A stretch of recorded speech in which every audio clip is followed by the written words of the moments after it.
Narito kami ngayon upang magbahagi ng aming personal na karanasan. So, Rosalia, sinong una? Ako o ikaw? Ikaw muna, Lisel. Naranasan mo na ba na kapag nagtutulumpati ka sa harap ng iyong mga kaklase ay matinding panginginig ng iyong mga kamay, pagbilis ng tibok ng puso, at hindi makapagsalita? Naisip ko tuloy na pinapahiya ko lang ang aking sarili sa aking mga kaklase.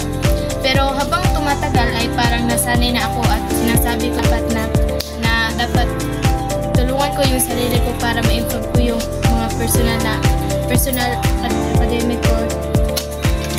Dahil kung hindi ko yung sasanayin ng aking sarili na maging matatag, ay nakaka-epekto ito dahil lalo na kapag college na tayo tayo na yung gumagawa ng ating sariling gagawa ng ating mga marka. So dapat ko palang tulungan ng aking sarili sa mga bagay na hindi ko pa kayang gawin tulad ng pagharap ng mga bagay na hindi ko kaya pagsalita sa harap ng maraming mga tao sa umadla. So dapat ko palang tulungan yung aking sarili. Alam mo, Lisel, subukan ko rin ang ganyang sitwasyon. Alam ko mahirap ang ganyang pangyayari, lalo na kapag maraming tao. Pero huwag tayong mawala ng pag-asa. Alam natin, makakaya din natin ito basta magtiwala.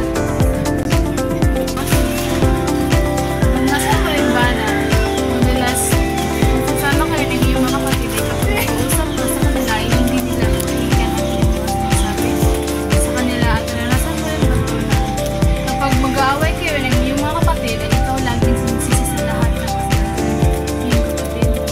At kapag gusto mong gumala ay hindi papayagan ng iyong mga